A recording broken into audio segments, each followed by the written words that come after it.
요한복음의 말씀을 우리가 함께 나누도록 하겠습니다. 요한복음 1장 1절부터 5절까지의 말씀을 함께 먼저 봉독하도록 하겠습니다.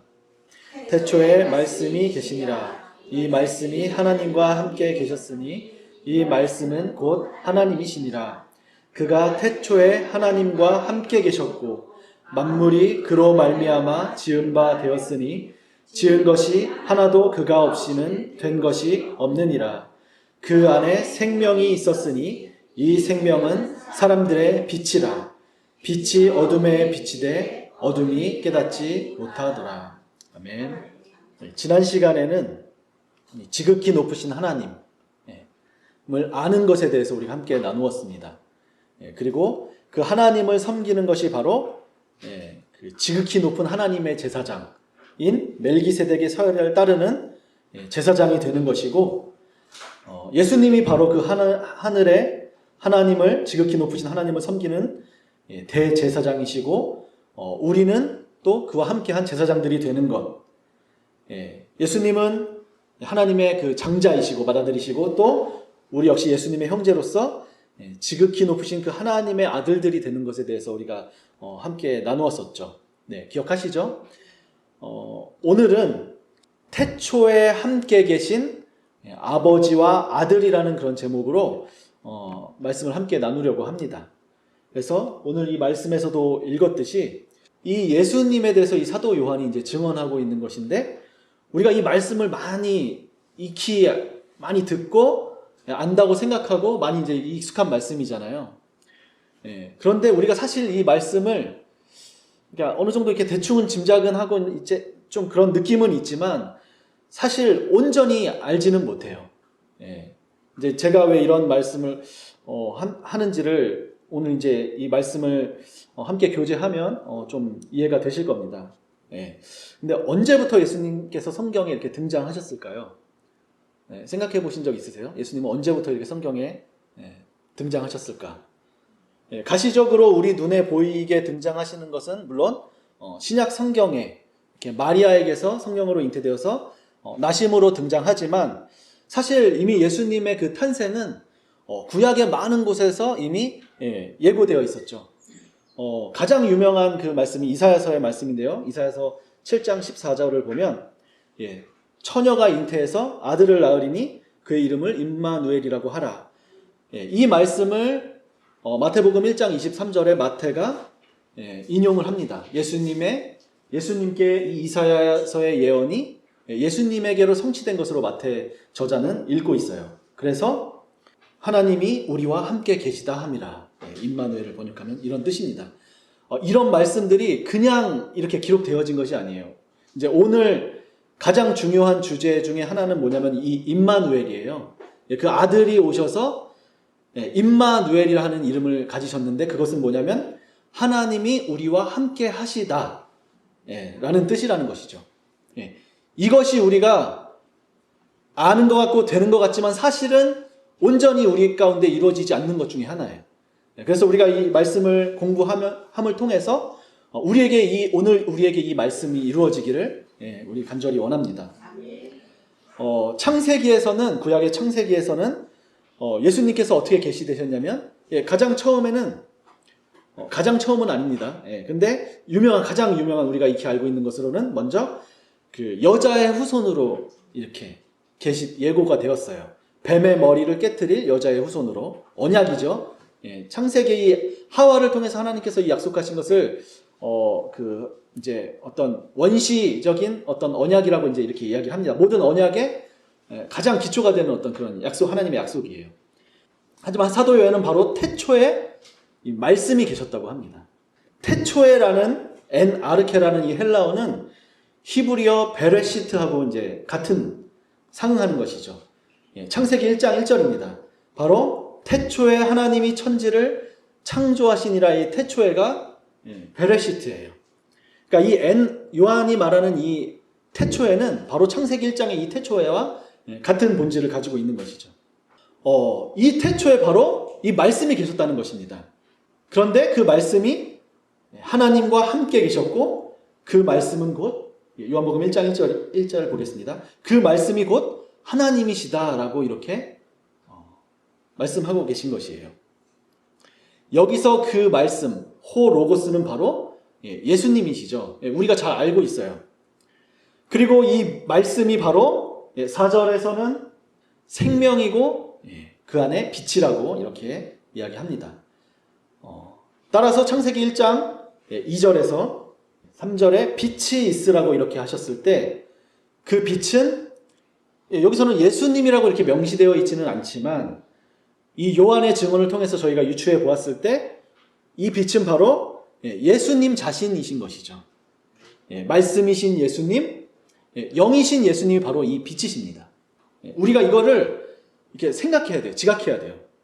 고린도후서 4장 6절에서는 어두운 데서 빛이라 말씀하셨던 그 하나님께서 예수 그리스도 얼굴에 있는 하나님의 영광을 아는 빛을 우리 마음에 비추셨다라고 이렇게 이야기하고 있죠.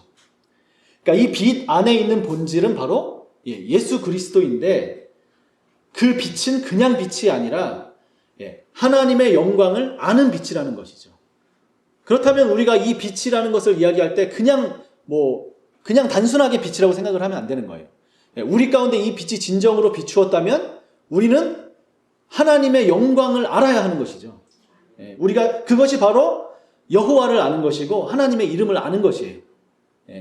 유일하신 참 하나님과 그 아들이신 그가 보내신 자 예수님을 아는 것, 그것이 바로 우리 가운데 이렇게 빛이 비춰진 것에 실제로 우리 삶 가운데 나타날 때 우리도 그 빛을 반사해서 비추게 되는 것이죠. 요한은 이 예수님이 바로 태초에 천지를 창조하신 하나님이라고 그렇게 증언하고 있습니다. 요한복음 1장 3절을 보시죠. 만물이 그로 말미암아 지은 바 되었다라고 말하고 있죠. 지은 것이 하나도 그가 없이는 된 것이 없다고 말합니다. 창세기 1장이 바로 그 창조잖아요. 요한 1서 1장 1절에서는 요한은 또 이 태초부터 있는 이 생명의 말씀에 관해서 우리가 귀로 듣고 눈으로 자세히 보고 손으로 이렇게 만졌다고 증언합니다. 예수님을 그들이 듣고 예수님의 말씀을 듣고 예수님을 보고 만진 것이잖아요. 그는 바로 이 태초부터 계신 생명이시고 빛이시고 하나님이세요. 예수님이 물론 하나님의 아들이라고 이렇게 말씀하시지만 그러니까 하나님이라는 걸 우리가 알아야 돼요. 너무나 중요한 거예요. 그냥 하나님의 아들이 아니에요. 그 이상이에요. 하나님의 물론 아들이지만 하나님이세요. 그러니까 이거를 우리가 이렇게 깨닫지 못하면, 인식하지 못하면 이렇게 따로따로 분리해서 읽게 되는 거거든요. 그러면 이 여호와를 알지 못하는 것이 될 수 있기 때문에 제가 왜 이런 말을 하는지, 그러니까 결론적으로 말씀을 드리면, 그러니까 여호와를 안다는 것이 뭐냐면 이 아버지와 아들을 하나님으로 아는 거예요. 그러니까 아버지와 함께 계신 이 말씀, 이 예수님이 이 아버지와 하나가 되신 이 아들이신 하나님을 아는 것이 바로 여호와를 아는 것이 되기 때문이에요. 오늘 이제 그거를 좀 제가 자세하게 좀 풀어서 설명하려고 합니다. 그래서 우리 요한복음 14장 9절부터 12절까지를 함께 한번 읽어볼까요? 14장 요한복음 9절부터 12절까지 함께 읽어보겠습니다. 시작. 예수께서 빌립아, 내가 이렇게 오래 너희와 함께 있으되 내가 나를 알지 못하느냐? 나를 본 자는 아버지를 보았거늘 어찌하여 아버지를 보이라 하느냐? 내가 아버지 안에 거하고 아버지는 내 안에 계신 것을 내가 믿지 아니하느냐? 내가 너희에게 이르는 말은 스스로 하는 것이 아니라 아버지께서 내 안에 계셔서 그의 일을 하시는 것이라. 내가 아버지 안에 거하고 아버지께서 내 안에 계심을 믿으라. 그렇지 못하겠거든 행하는 그 일로 말미암아 나를 믿으라. 내가 진실로 진실로 너희에게 이르노니 나를 믿는 자는 내가 하는 일을 그도 할 것이요 또한 그보다 큰 일도 하리니 이는 내가 아버지께로 감이라. 아멘. 이 7절부터 보면 너희가 나를 알았더라면 내 아버지도 알았으리로다 이렇게 이야기합니다. 그러니까 이 아버지와 하나이신 이 예수님을 아는 것이 굉장히 중요해요. 이게 바로 믿음이에요. 14장 1절부터 보면 마음에 근심하지 말고 하나님을 믿으라라고 말씀하세요. 이 하나님을 믿으니 또 나를 믿으라라고 이렇게 얘기하시죠. 그 믿음이 무엇인지를 이 1절 이하에 가르쳐 주시는 거예요. 이런 이렇게 구조를 우리가 이 성경에서 이렇게 잘 캐치해내야 됩니다. 그리고 그런데 우리는 예수 그리스도를 이렇게 태초부터 하나님과 함께 계신 하나님으로 이렇게 온전히 인식하지 못할 때 이 구약에서 예수 그리스도에 관한 모든 것을 보지 못하고 이렇게 부분적으로 보게 되는 거예요. 그래서 많은 사람들이 어떤 메시아를 가리키는 몇몇 구절만이 예수님에 대한 것이라고 이렇게 생각하게 되는 것이죠. 하지만 사실 이 구약 성경 전체가 우리가 깨닫지 못해서 그렇지 전부 예수 그리스도에 관한 것이에요. 이 창조 자체가 그러니까 이렇게 예수님이 함께 계셨다라고 이렇게 명시되어 있지 않을 뿐이지 이 창조하실 때 같이 계신 거예요. 예수님이 아버지와 같이 창조하신 거예요. 2000년 전에 처음 오신 분이 아니라 이미 태초에 하나님과 함께 계셔서 하늘과 땅을 창조하신 분이시고요. 에덴을 창조하셨어요. 아브라함이 나기 전부터 계셨다고 예수님께서 스스로 말씀하셨죠. 요한복음 8장 58절에. 예수님은 아브라함과 이삭과 야곱의 하나님이세요. 그리고 이스라엘을 창조하신 분이세요. 이런 것을 아는 것이 굉장히 중요한 것이라는 것이죠. 그리고 그분은 하나님과 항상 함께 계셨고 이스라엘과 늘 함께 계셨습니다. 그 예로 고린도전서 10장 4절 유명한 말씀이 있죠. 사도 바울이 다 같은 우리 한번 다 같이 읽어볼까요? 시작. 다 같은 신령한 음료를 마셨으니 이는 그들을 따르는 신령한 반석으로부터 마셨음에 그 반석은 곧 그리스도시라. 아멘. 이스라엘은 애굽에서 나올 때 광야에서 신령한 음식과 신령한 음료를 이 반석으로부터 마셨다고 이렇게 기록하고 있습니다. 그런데 그 반석이 바로 그리스도라고 이렇게 사도 바울은 구약 성경을 이렇게 읽고 있는 거예요. 자의적 해석이나 어떤 알레고리적인 것이 아니에요. 그는 하나님께 이것을 영감받은 것입니다. 그러니까 계시를 받은 것이고 예수 그리스도를 통해 또 성령님을 통해 이 하나님의 가르침을 받았기 때문에 이것을 이렇게 깨달아서 증언하고 있는 것이죠. 이 반석으로부터 나온 생수가 바로 말씀으로 계신 그리스도인 것이에요. 그 말씀을 호로고스인 태초부터 계신 그 생명의 말씀을 뭐라고 하는 거냐면 영이라고 말하고 생명이라고 하는 것이죠. 요한복음 6장 63절에 예수님께서 뭐라고 말씀하시냐면 내가 너희에게 이른 그 말이 곧 영이요 생명이라고 말씀하시잖아요. 그러니까 말씀이 육신이 돼서 우리 가운데 나타나시기 전에 뭐냐면 이 영으로 말씀으로 계신 것이죠. 예수님은. 그리고 그 영이 우리 가운데 임해야 그것이 성육신 되는 거고 임마누엘을 우리가 경험하게 되는 것이죠. 따라서 아까도 말씀드렸지만 이 구약 성경의 본질은 전부 예수 그리스도에 관한 것이고 그분의 가르침과 행하심은 바로 이 구약의 모든 율법과 선지자를 완전하게 하시는 것이에요.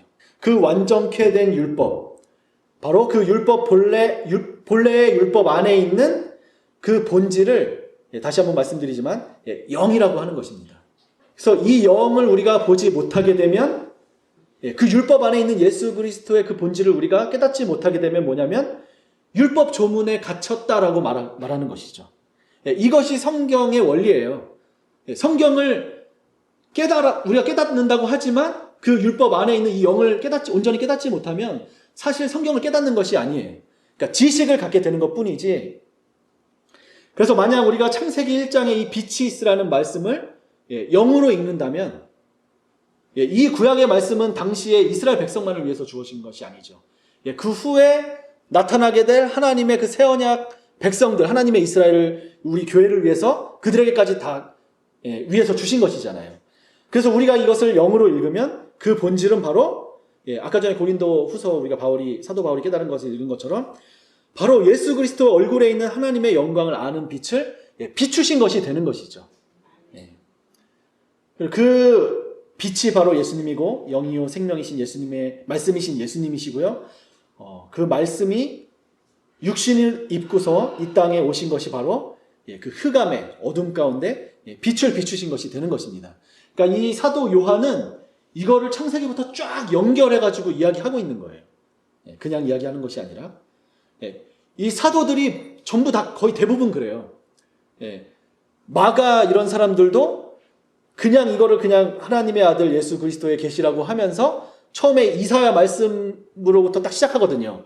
광야에서 외치는 자의 소리가 있어 그 말씀을 시작하는 게 왜 그냥 그거를 그냥 아무렇게나 시작하는 것이 아니에요. 이사야가 예언한 그 이스라엘의 소망, 그 출애굽으로부터 그들을 회복시키는 그 이제 바벨론으로부터 그들을 회복시키는 이사야서는 이제 그 출애굽을 모티브로 해서 이스라엘 백성을 바벨론에 들어올 것에 대해서 이제 얘기하거든요. 그 소망으로 오신 분이 바로 하나님의 아들 예수 그리스도에게서 성취되는 것이다라는 것을 정확하게 이렇게 그 어떤 구조를 가지고 설명하는 것이거든요. 이런 구조를 우리가 읽어야 되는 것이죠. 그래서 마태복음 4장 15절에서는 16절부터 읽어볼까요? 15절부터 시작 17절까지 스불론과 요단강 저편 해변길과 이방의 갈릴리여 흑암에 앉은 백성이 큰 빛을 보았고 사망의 땅과 그늘에 앉은 자들에게 빛이 빛이었도다 하였느니라. 이때부터 예수께서 비로소 전파하여 이르시되 천국이 가까이 왔느니라 하시더라. 아멘. 바로 이게 예수님께서 이 땅의 빛으로 오셔서 땅의 혼돈과 공허 그리고 흑암의 기품을 떠나가게 하시고 빛과 어둠을 나누시는 장면이시죠. 이것이 바로 창조입니다. 예수님께서는 그냥 아무렇게나 행동하시는 게 아니라 아버지께서 하신 일을 하시는 거예요. 아버지께서 하신 일이 뭐죠? 창조잖아요. 그것을 예수님도 하시는 것입니다. 그리고 우리도 그 일을 해야 되는 것이죠. 나를 믿는 자는 내가 하는 일을 그도 할 것이라고 아까 예수님께서 말씀하셨잖아요. 요한복음 14장 10절입니다. 예수님께서는 그러니까 반드시 우리가 이 구조를 예수님과 동일한 구조를 가져야 돼요. 아버지 안에 거하시고 아버지는 예수님 안에 거하시는 것. 우리가 그것을 믿는다는 것은 그냥 간단한 것이 아니에요. 그냥 고백으로 되는 것이 아니에요. 이 진리는 그냥 예수님 스스로 그냥 하시는 말씀이 아니라 아버지께서 예수님 안에 계셔서 그 일을 하는 것이라고 예수님께서 이렇게 말씀하십니다. 그리고 11절, 12절 한번 다시 같이 읽어볼게요. 시작. 내가 아버지 안에 거하고 아버지께서 내 안에 계심을 믿으라. 그렇지 못하겠거든 행하는 그 일로 말미암아 나를 믿으라. 내가 진실로 진실로 너희에게 이르노니 나를 믿는 자는 내가 하는 일을 그도 할 것이요 또한 그보다 큰 일도 하리니 이는 내가 아버지께로 갑니다. 아멘. 아까도 이게 읽었지만 사실 이 말씀이 굉장히 중요한 말씀이에요. 아버지와 아들이 함께 계신 것. 우리도 이 아버지와 아들이 하나로 계신 그 본질로 반드시 하나가 되어야 돼요. 이것을 하나님과 함께 있다. 임마누엘이라고 말하는 것이고요. 그와 동행한다라고 말하는 것이에요. 하나님을 안다, 여호와를 안다, 주의 이름을 안다라고 하는 것은 이 본질을 가질 때 그것이 우리 가운데 성취되는 것이에요. 이것이 되어줘야 우리가 진정한 믿음을 가졌다고 이렇게 성경은 이야기하고요. 그것이 되어야만 아버지의 일을 우리가 하는 자들이 그냥 내가 아버지의 일을 합니다. 우리가 이렇게 내가 어떤 하나님의 선교사로서 목사로 헌신해서 이렇게 내가 헌신해서 어떤 일을 하면 하나님의 일을 한다고 이렇게 생각할 수가 있어요. 그런데 물론 그것도 하나님의 일을 하는 것이겠지만 하나님께서 내 스스로 말하는 것이 아니라 우리 안에 거하셔서 하나님께서 너가 정말 내 일을 하게 하시는 그 일을 한다라고 인정하시는 그 일은 우리가 그냥 하는 이것과는 구분되고 구분이 돼요. 그것을 우리가 이렇게 분별할 수 있어야 됩니다. 그리고 정말 그것을 우리가 하게 되려면 하나님께서 행하시는 그 일이 무엇인지를 정확하게 알고 그것을 읽어야만이 행하게 될 수가 있는 것이죠. 그것을 여호와를 아는 것이라고 이렇게 이야기하는 거예요. 구약 성경에서 너희는 여호와를 알라, 힘써 여호와를 알라라고 이렇게 이야기하시잖아요. 여호와를 알지 못한다라는 말씀 굉장히 구약 성경에서 많이 들어보셨죠. 그냥 이방 사람들에게 하는 말이 아니라 이스라엘 백성에게 얘기하세요. 좀 이따가 이제 그 신뢰를 들을 것입니다. 그래서 우리가 반드시 여호와를 알아야 합니다. 그 여호와를 아는 것을 성경에서 믿음이라고 말하는 거예요. 그리고 그 믿음이 있어야 우리가 진정한 순종과 경배와 예배를 드릴 수 있게 됩니다. 이것이 영과 진리로 드리는 예배가 되는 것이죠. 따라서 예수님이 이 땅에 오신 이유는 바로 우리와 함께 하시기 위해서예요. 아버지와 아들이 하나로 있는 그 사귐, 코이노니아, 그 교제 가운데 그곳에 우리를 아버지와 아들이 함께 교제하시는 그곳에 우리를 데려가시기 위해서, 함께 교제하시기 위해서 요한 1서 1장 2절 3절이죠. 함께 읽어보겠습니다. 시작. 이 생명이 나타내신 바 된지라. 이 영원한 생명을 우리가 보았고 증언하여 너희에게 전하노니 이는 아버지와 함께 계시다가 우리에게 나타내신 바 된 이시니라. 우리가 보고 들은 바를 너희에게도 전함은 너희로 우리와 사귐이 있게 하려 함이니 우리의 사귐은 아버지와 그의 아들 예수 그리스도와 더불어 누림이라. 아멘.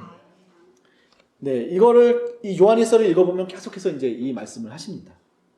그리고 이 아버지와 그 아들 예수 그리스도가 함께 하나로 계신 것을 성경에서 하나라는 개념으로 말하고 있는 거예요. 에하드, 히브리어 기억하세요?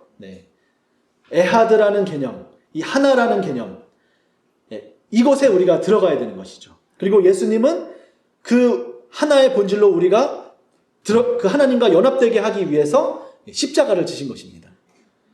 요한복음 17장 11절 우리 함께 읽어보겠습니다. 시작. 나는 세상에 더 있지 아니하오나 그들은 세상에 있사옵고 나는 아버지께로 가옵나니 거룩하신 아버지여 내게 주신 아버지의 이름으로 그들을 보존하사 우리와 같이 그들도 하나가 되게 하옵소서. 아멘.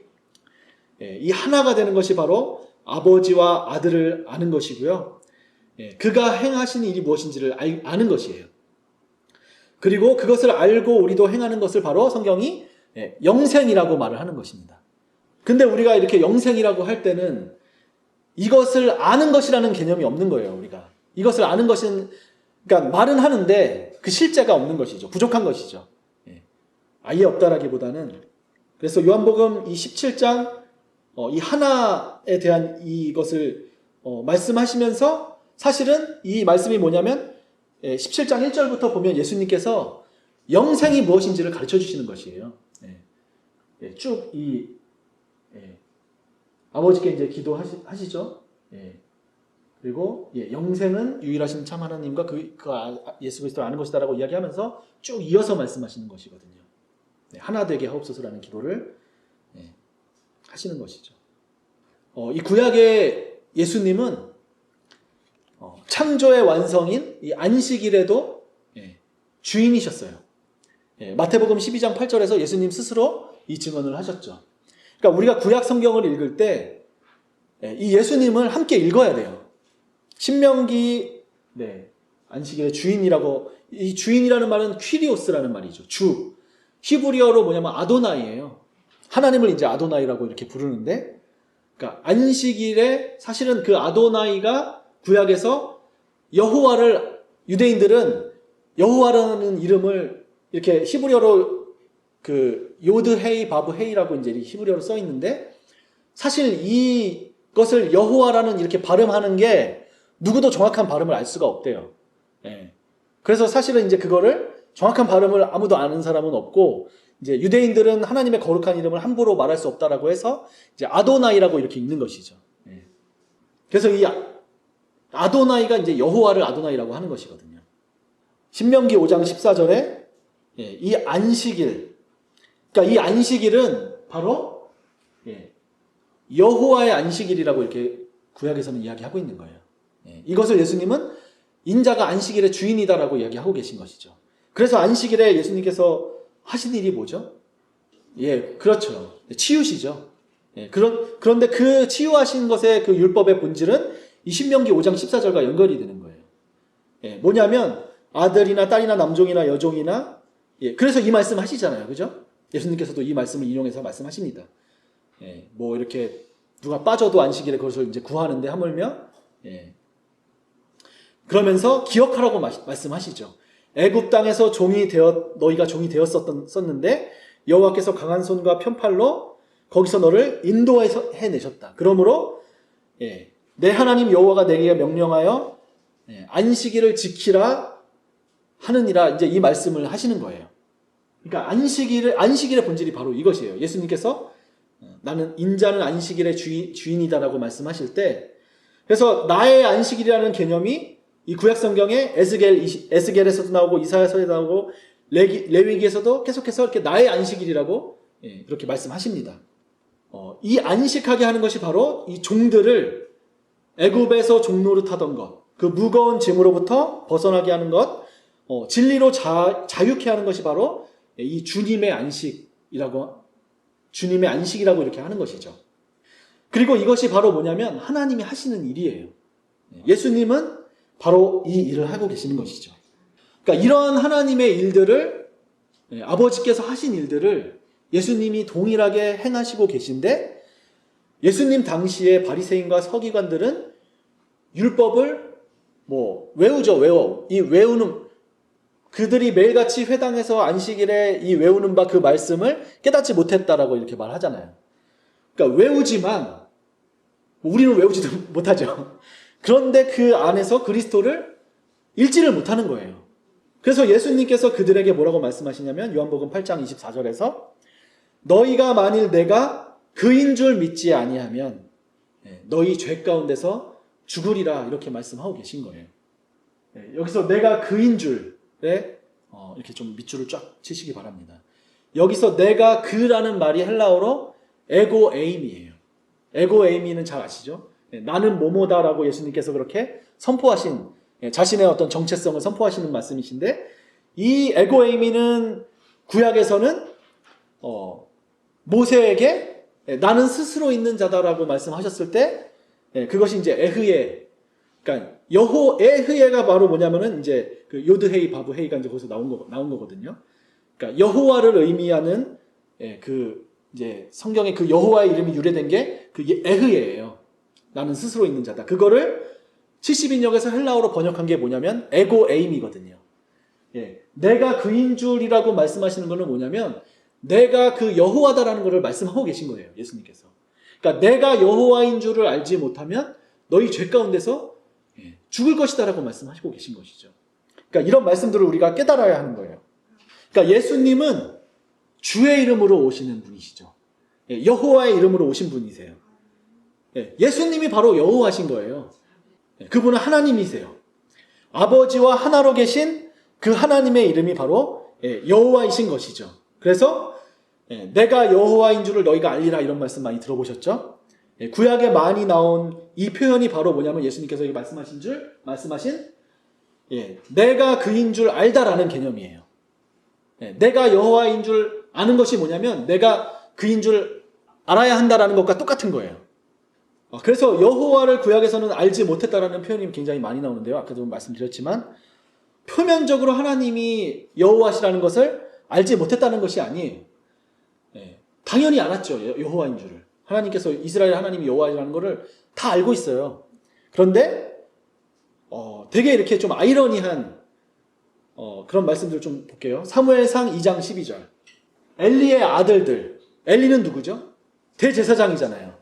하나님을 섬기는 하나님의 대제사장의 아들들이 여호와를 알지 못한다라고 기록하고 있어요. 이게 말이 되나요? 여호와를 몰랐을까요? 알았죠, 당연히. 근데 뭐냐면 그 앞에 덧붙이는 게 뭐냐면 행실이 나빠라는 것을 덧붙이고 있는 거예요. 행실이 나빠라는 히브리어가 뭐냐면 히브리어로 벨리알이에요. 벨리알 많이 들어보셨죠? 고린도후서 6장 15절에 벨리알이라는 개념이 나옵니다. 여기 보면은 그리스도와 벨리알이 어찌 조화되며 라고 이제 이렇게 말하죠. 여기서 벨리알이 나오죠. 많이 들어보셨죠? 그러니까 이 벨리알은 무엇을 상징하냐면 그 뒤에 나오는 믿는 자와 믿지 않는 자라고 이렇게 그 해석을 해주고 있는 거예요. 뭐냐면 그리스도와 벨리알을 이렇게 이제 서로 대조하는 것이죠. 믿는 자와 믿지 않는 자로. 이 벨리알의 본질은 뭐냐면 믿지 않는 자이고 14절부터 볼게요. 그 앞에서부터 사실은 이야기하는데 믿지 않는 자와 멍해를 함께 하지 말라라고 이제 이야기하면서 의와 불법이라고 이야기하죠. 의는 그리스도고 불법은 벨리알과 같은 이제 본질을 가지고 있는 거예요. 그리고 빛과 어둠, 벨리알은 뭐냐면 바로 이 어둠의 구조를 가지고 있는 것입니다. 그러니까 이 구조를 갖게 되면 뭐냐면 어둠이고 믿음이 없는 거고, 이제 불법 가운데 있는 거하고 이제 마찬가지인 것이죠. 그리고 이제 16절에 보면 하나님의 성전과 우상을 이제 대조하면서 이렇게 비교해서 이야기합니다. 그러니까 우상이 바로 벨리알이에요. 같은 본질을 갖는 거예요. 그리스도는 그리스도의 영이잖아요. 그죠? 그리스도의 영이 거해야 하나님의 진정한 성전인 것이죠. 우리는 하나님의 살아계신 하나님의 성전이라고 이렇게 사도 바울이 이제 이렇게 이야기를 하고 있는 것이죠. 그래서 다시 정리를 해드리면 벨리알은 바로 믿지 않는 자, 불법, 어둠, 그리스도와 반대되는 것을 의미하는 거예요. 이것이 바로 이제 적그리스도이고 우상을 이제 예표하는 것입니다. 고린도전서 3장 16절에서는 하나님의 성전에서는 반드시 이 하나님의 영만이 거해야 하는데 그 영이 거하지 않는 상태를 뭐라고 하죠? 성전을 더럽힌다라고 하고 그것을 바로 우상숭배라고 이야기하는 것이잖아요. 이 그리스도와 벨리알이 절대로 같이 조화를 이룰 수 없다라는 것이죠. 그러니까 다시 사무엘 아까 상으로 돌아가면 이 엘리의 아들들이 표면적으로 여호와를 알지 못했다라는 것이 아니라 그러니까 행실이 나쁜 게 뭐냐면 여호와를 알지 못한다는 거예요. 그러니까 이 행실이 나쁘다라는 말은 곧 뭐냐면 그러니까 악을 행한다라는 뜻이거든요. 악을 행한다는 것이 어떤 우리가 생각하는 윤리적이고 도덕적인 어떤 악을 이야기하는 것이 아니라 물론 이제 그것도 포함되지만 하나님의 말씀 그 진리를 온전히 깨닫지 못하고 그러니까 그 안에 있는 그리스도의 그 영의 본질을 이 구약에서부터 그리스도와 사귐이 없는 거예요. 그 말씀이 영으로 계신 그 본질과 상관이 없이 그것을 알지 못하는 것이죠. 그러니까 그것을 이제 여호와를 알지 못한다라고 이렇게 표현하는 거고 신약에서는 내가 그인 줄 알지 못하게 되는 거예요. 그 구조가. 사무엘상 3장 7절 한번 볼게요. 여기서는 사무엘이 여호와를 알지 못했다라고 나오죠. 여호와의 말씀도 아직 그에게 나타나지 아니하는 때라. 이렇게 두 번 반복해서 이야기하잖아요. 그러니까 같은 개념을 이렇게 평행으로 설명해 주시는 거예요. 이런 성경의 구조를 우리가 성경을 읽을 때 캐치해야 됩니다. 그래서 사무엘은 그 앞에서부터 보면 하나님의 궤가 있는 여호와의 전 안에 누워있는 사람이에요. 성전에 아무나 들어갈 수가 있나요? 없죠. 그런데 그러니까 당연히 사무엘은 여호와를 표면적으로 모르는 자가 아니에요. 아는데 이 사무엘서 기자는 아직 여호와를 알지 못했다라고 기록하는 것이죠. 왜냐하면 여호와의 말씀이 아직 그에게 나타나지 않았기 때문에. 그러니까 우리가 여호와의 말씀이 우리 가운데 아직 나타나지 않으면 여호와를 알지 못해요. 그래서 요한도 하나님의 말씀이 응할 때까지 빈들에 있잖아요. 하나님의 말씀이 응해야 비로소 그가 여호와를 아는 자가 되어서 하나님의 일을 전파하는 선지자로서 활동하게 되는 것이죠. 그래서 그리스도는 바로 그 하나님의 말씀이 그리스도라고 하는 것은 기름 부음이라는 뜻이잖아요. 우리가 기름 부음을 받으면 뭐냐면 하나님의 영을 임한 것을 이야기하는데, 그러니까 그 영이 임한 것을 이야기하는 거예요. 그 기름 부음이 임해야 진정한 왕과 제사장이 되어 하나님 보좌 앞에 섬길 수 있게 됩니다. 정리하자면 구약에서 여호와를 알지 못하는 것은 신약의 표현대로 말하면 이 아버지와 아들이 하나로 계신 그 하나님의 본질을 알지 못했다라는 것이 됩니다. 여기서 아들이 바로 영이고 진리예요. 그래서 이 아들이 없으면 영과 진리로 예배하지 못하게 됩니다.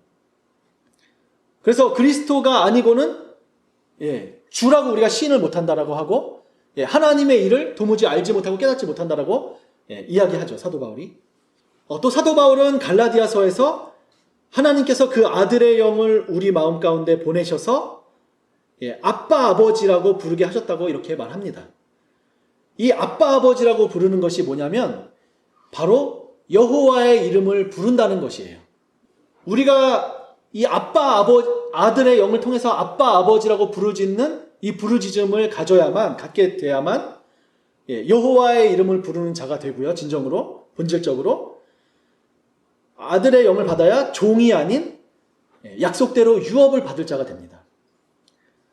그래서 이제 사도 바울이 갈라디아서를 쭉 얘기하면서 4장 8절에서는 이게 갈라디아 이제 교회에 이야기하는 건데 이게 그냥 믿지 않는 사람들한테 이야기하는 게 아니에요.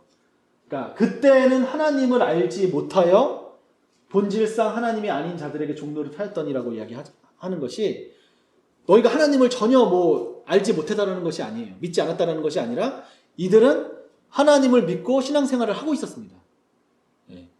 그런데 본질상 하나님이 아닌 자들에게 종로를 타였다라는 것을 하였다라고 이렇게 이야기하는 거잖아요. 그러면서 그 뒤에 뭐라고 하냐면 이 갈라디아서의 문맥상으로 보면 하나님이 아닌 다른 신이 아니라 그들이 철저히 믿고 따르는 율법 아래 종로를 타는 것을 21절에 보시면 이야기하고 있는 것이에요.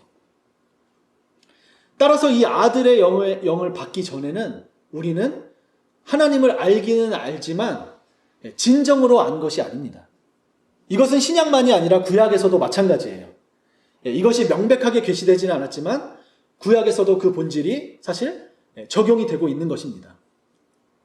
그래서 예수님은 자신을 처음부터 태초부터 요한복음 8장 25절입니다. 태초부터 그들에게 말씀해 오신 분이라고 말씀하십니다.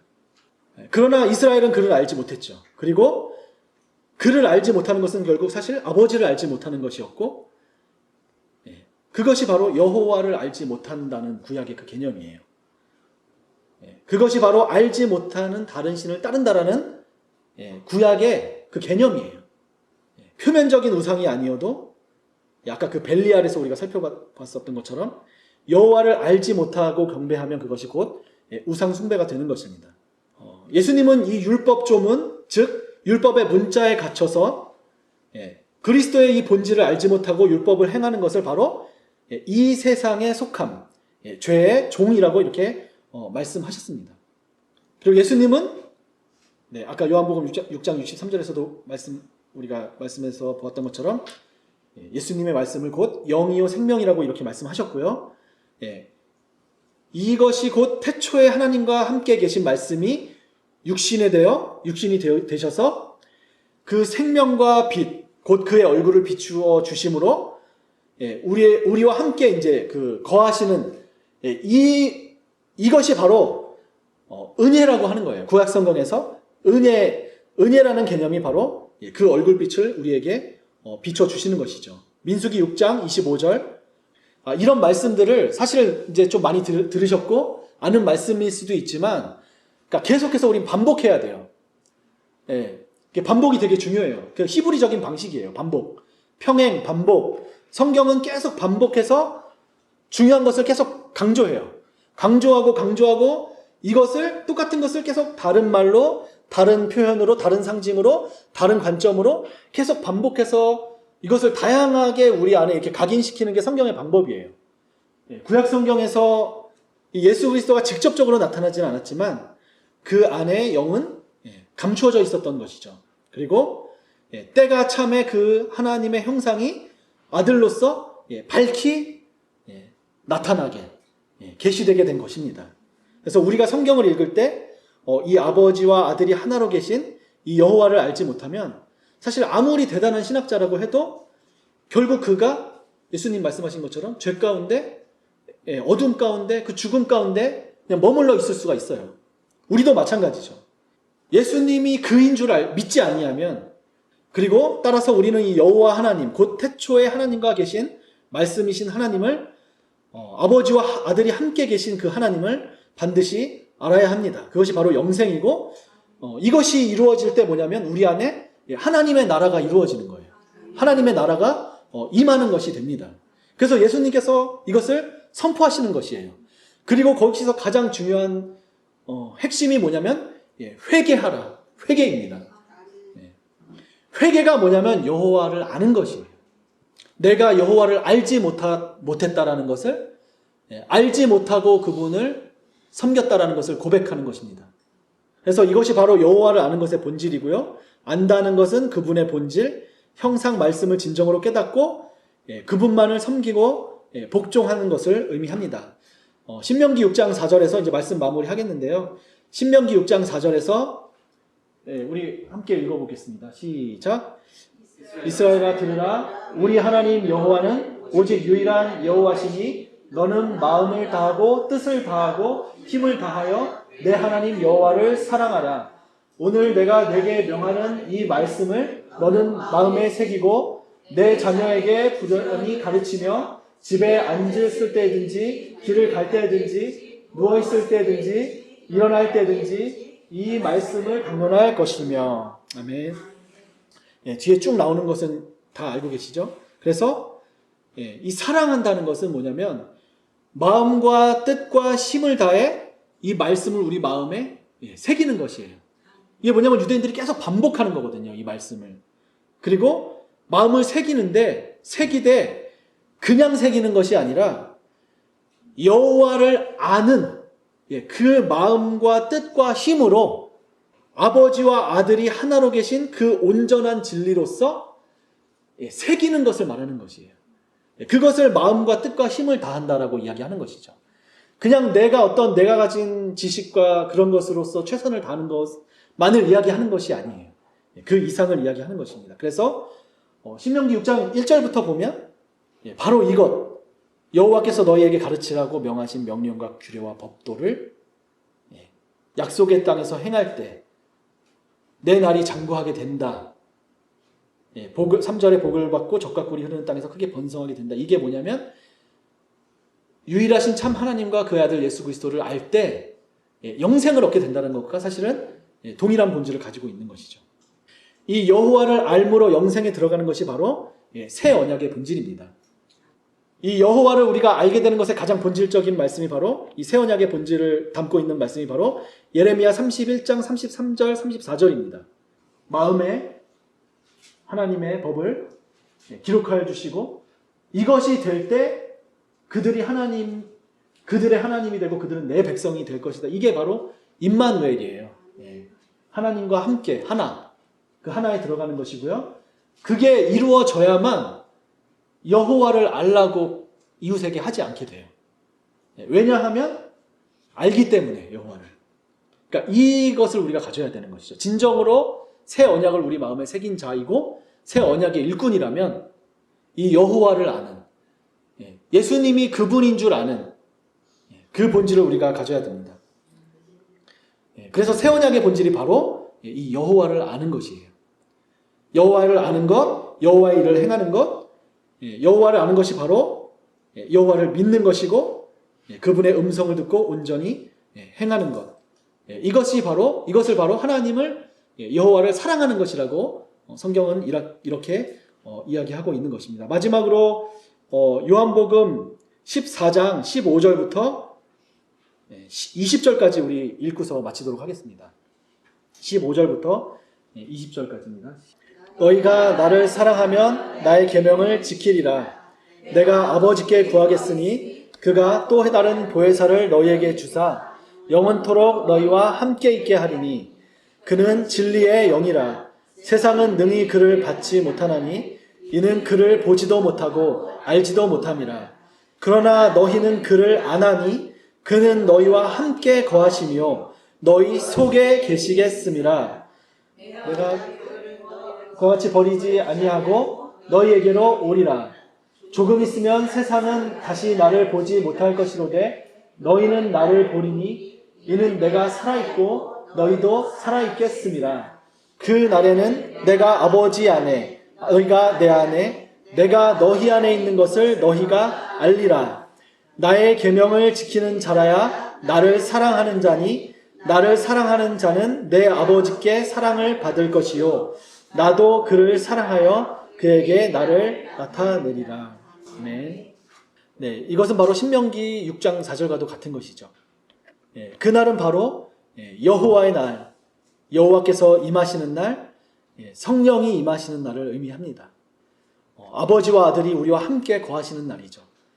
그 임마누엘이 우리에게도 이루어지기를 간절히 소원합니다. 우리 함께 찬양하고 기도하고 우리 마치도록 하겠습니다.